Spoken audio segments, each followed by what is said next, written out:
There we go. Well, hi, good afternoon, everyone. I hope you're healthy and well. This is going to be such an interesting discussion. We are so fortunate today to have Leslie Gregory. She's the founder and director of Right to Health, and she's going to talk to us about what that is. Leslie is a certified physician assistant, Navy veteran, and mom of two. Her pronouns are she, her, hers. She's a longtime Portlander and social justice activist focused on healing those affected by everyday racism. And Leslie believes in the importance of taking a dynamic approach to teaching racial justice through health practices. Thanks for being on here today, Leslie. We're happy to have you. Thanks so much.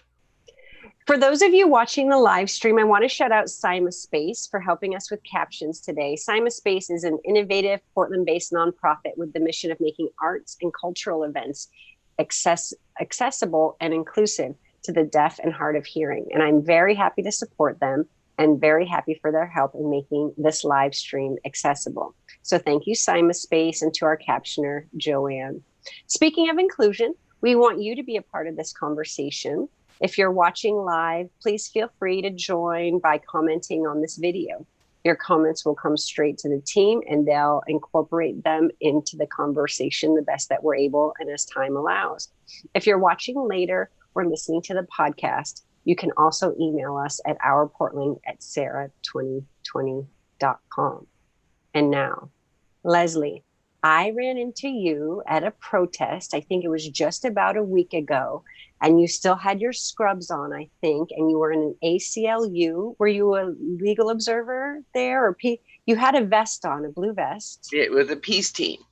A peace team vest and a bumper sticker that said racism is a public health issue or crisis. What's the exact bumper sticker? Crisis. Very good. Crisis. And I came up to you and I said, this is exactly how we need to talk about this. And in the intervening time between that protest and now, you were willing to come on this conversation, this live stream podcast, and talk with us about that. So can we start there? Why would you be at a Black Lives Matter protest? Especially, these are the protests at the Justice Center. So this is sometimes where things get a little hairier. Why would you be willing to go there and talk about racism as public health and the public health crisis in this time? Well, I think for several different reasons. Number one, I'm an aging hippie and I really focus on nonviolence. So we know that Dr. King said that, violence is the voice of the voiceless. So if we're talking about health justice, then where else would I be? Okay, because that's what we're asking for, is just health equity, health justice. So I think that's number one. Number two, like I said, I come from the nonviolent change movement as a child. And so it really spoke to me as well when I learned that there was a nonviolent security force in the area. And so the Portland Peace Team is an amazing opportunity to walk the talk of nonviolence. And so I think that's, another big piece. Also, and in light of having lost John Lewis, I really feel like I needed, as our aging civil rights workers leave us, sometimes you just need to be with people. And so, these are some of the things that motivate myself. I'm sure I'm not alone, other people, to just seek out community. And I know that the James Lawson Institute, for instance, is another nonviolent change group that I've been involved in. And I just feel like we need to be elevating several different facets of the disco ball of racism. That's the analogy I like to use, because it's so omnifaceted. And so I think that's another way we need to be looking at nonviolent change. We need to look at health equity. We need to look at the dominant paradigm and how it can be so exclusive of those voices that need to be heard, particularly when it comes to health equity. And let's talk about this, because that's really what we're talking about. Is racism as a public health crisis is not a sentence that you hear a lot in the United States of America, but working in healthcare, the disparities and how great they are and the life impacts those have every single day you're dealing with this. Why do you think we have been so reticent to engage with this as a society? Do you want to talk about it, coming at it from this public health angle is really what I'm trying to get at with you today. Yeah, and I think one of the reasons is that we've got some false narratives out there. Okay.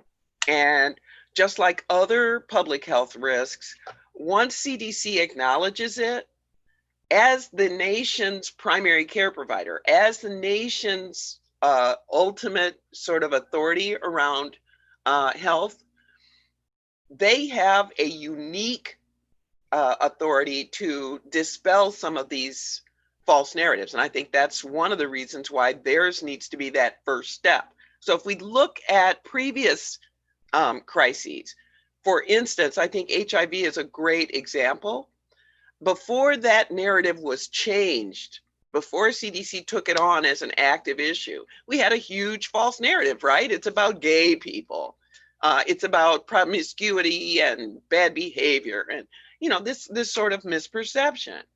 Once we began to look at it more from an institutional standpoint, we had more clinical terms like risk, assessment, exposure, and this sort of thing. These are the sorts of public health language options that change that stigma attached, the whole shebang. Or if you look at it like we did before with lung cancer, okay, there was this huge misperception about lung cancer.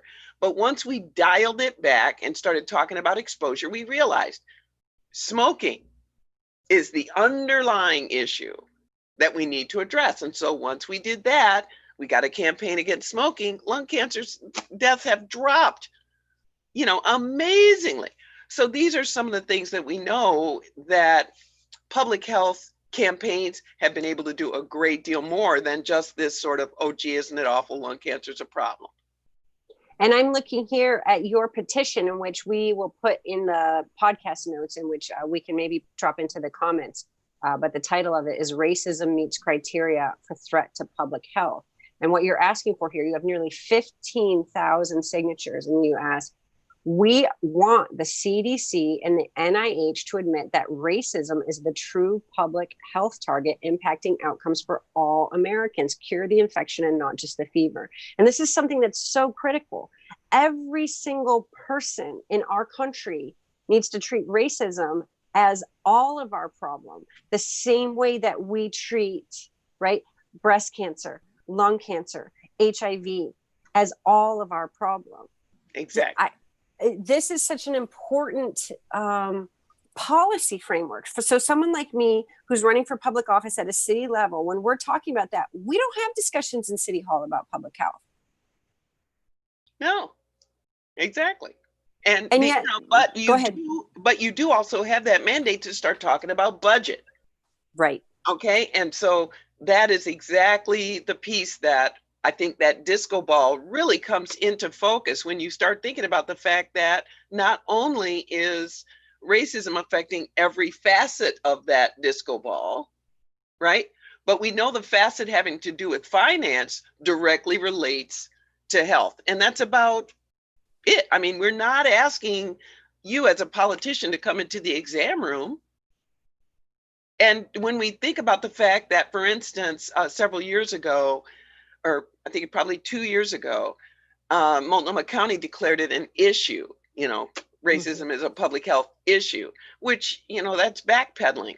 It's a crisis. It meets the criteria. We're not going to call HIV an issue. That was a crisis. It was taking lives. It was costing money. It was doing the things that we know, that's one of the criterion, right? And so when I went to a commissioner, and I said, look, I need you to tell Multnomah County that the health department to call it what it is. It's a crisis. And that commissioner said, oh, well, you need a resolution. What you need is a resolution. And I thought, see, here we are asking me to step outside of my wheelhouse to do that job. And I'm like, resolution, I practice medicine. I'm coming to you to ask you. Yeah. So these are the ways that we see dominant culture is able to bait and switch, able to divert and distract. And I think, in the current administration, we're seeing levels of that. We're seeing multiple examples of that. And what it really does is tell at-risk communities that you don't matter. That as long as we can shuffle one piece of paper from one side of the desk to the other, make it look like we're doing our jobs, we're going to be a lot more comfortable. And, this is one of the things that motivated the Black Lives Matter movement, because it feels like we don't. And so if you could get your hands on the city of Portland budget, what would you want to see a lot more money spent on to address that racism crisis? Well, so I think a couple of different things would come up, at least for me. We need to drive the funding into preventive measures, specifically targeting the proportion of healthcare dollars that this population is costing. So it needs to be proportional, needs to be appropriate.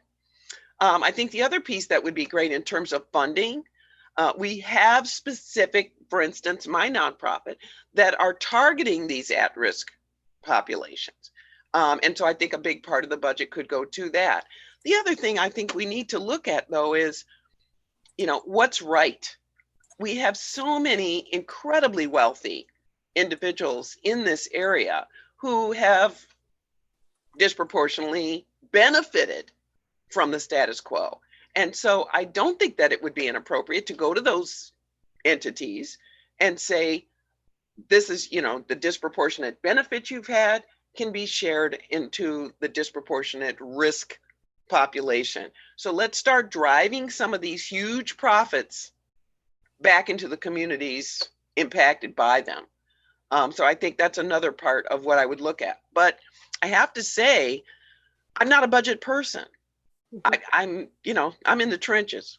Yeah, I hear you. Yeah. And so your website is right2healthus.org, and that's right with the number 2 healthus.org. And again, we will post that, and people can learn a lot more about your issue here. And I wanted to talk about something else that you're involved in, which is Race Talks PDX, community capacity. When you think about our ability to be resilient in the face of crises, you and I were talking before we came online about how hard it is for people who are social or from non-dominant cultures or from technologically less comfortable communities to even connect with the services and the care that they need right now.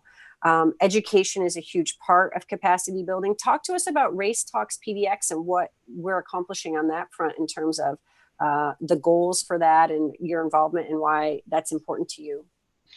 So Donna Maxey is a brilliant woman teacher, a leader, mentor in our communities, and she will be holding another online, unfortunately, forum by Race Talks this evening. So if you want to go to racetalkspdx.org, that's another place where people who are not specifically impacted can go to learn how to communicate, how to close the empathy gap, which is something Harvard is using to basically sort of dial a little deeper into why racism has become such a difficult conversation to have, which goes back to your previous question. Why is it so hard? Well, Harvard Med School, Public Health, a School of Public Health, has deemed it the empathy gap, which is where this idea is that you just can't quite image yourself. You're unable to really imagine yourself as anybody other than who you are. This makes it very difficult for people to understand, well, what do you mean racism is a public health threat? I feel fine.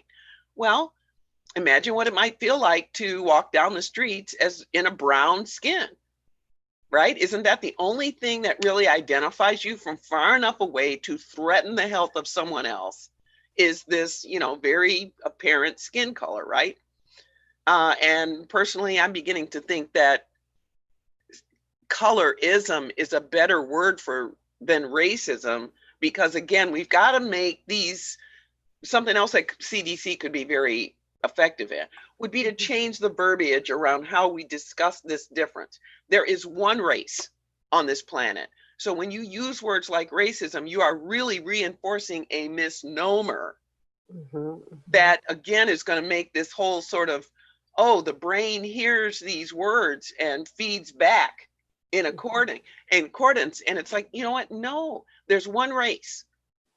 There is one race. There is no biologic correlate to skin color, the way we use it, the way we do. There's one race called Homo sapiens.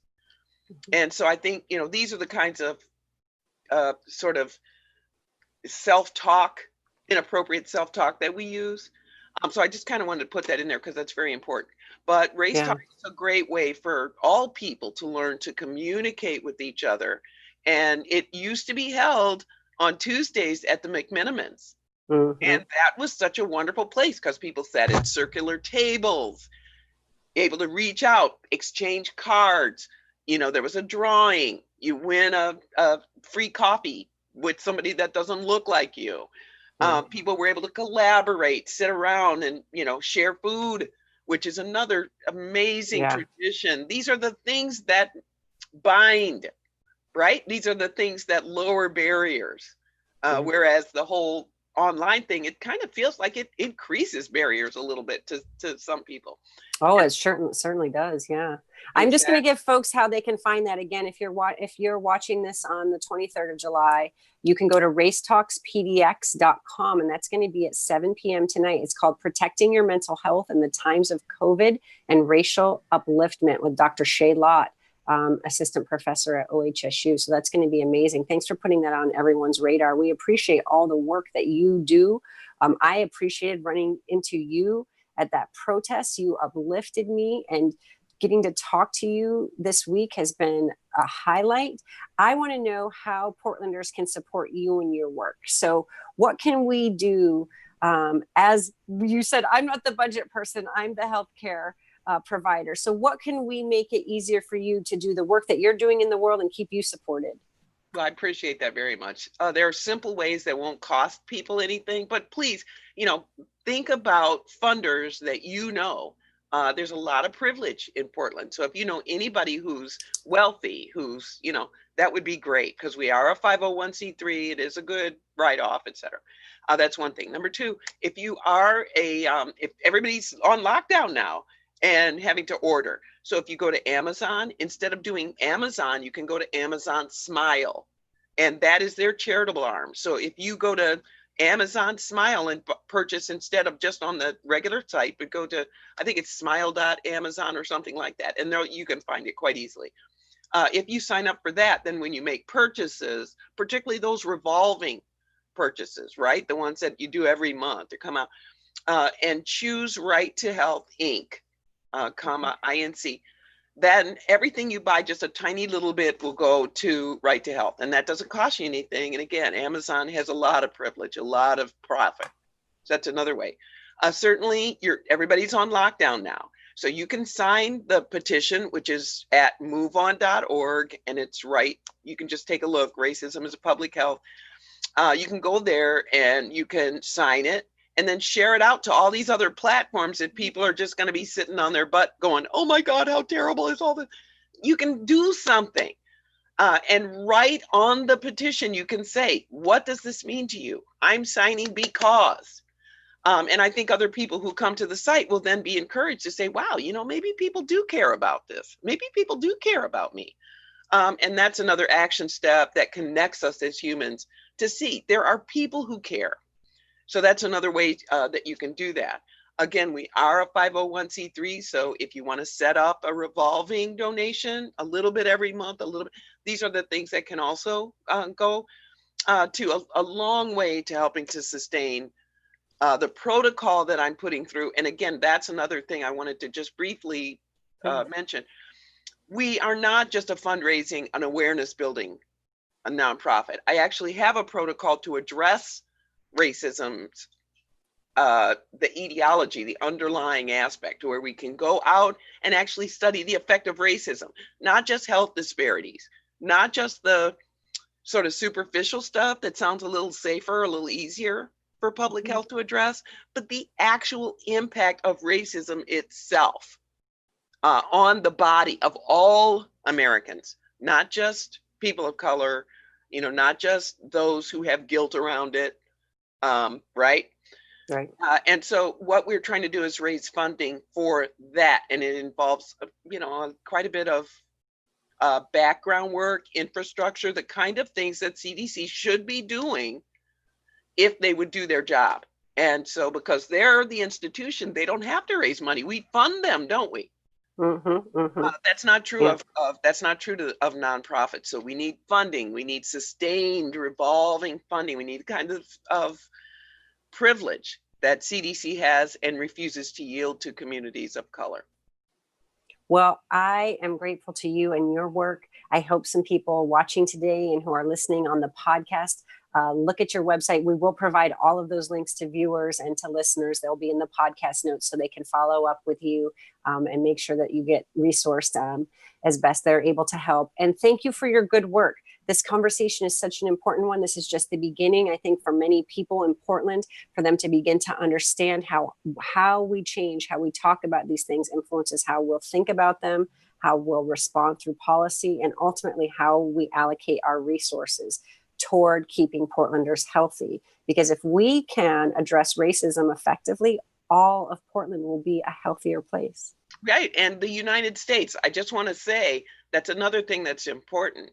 Right now, Portland is under the microscope, right? We've got federal troops here. We've got policy being made. We've got a lot. What I'm saying is, as one of the last bastions of white supremacy, and we need to be very clear about that, Portland is in a unique position to show, not just talk about, but show what health equity means, coming from, sort of the bottom of the more tough area, and being able to say, look, if we can do this here, you can do this there, because racism as a public health threat has different expressions in different parts of the country, different, it's like the virus.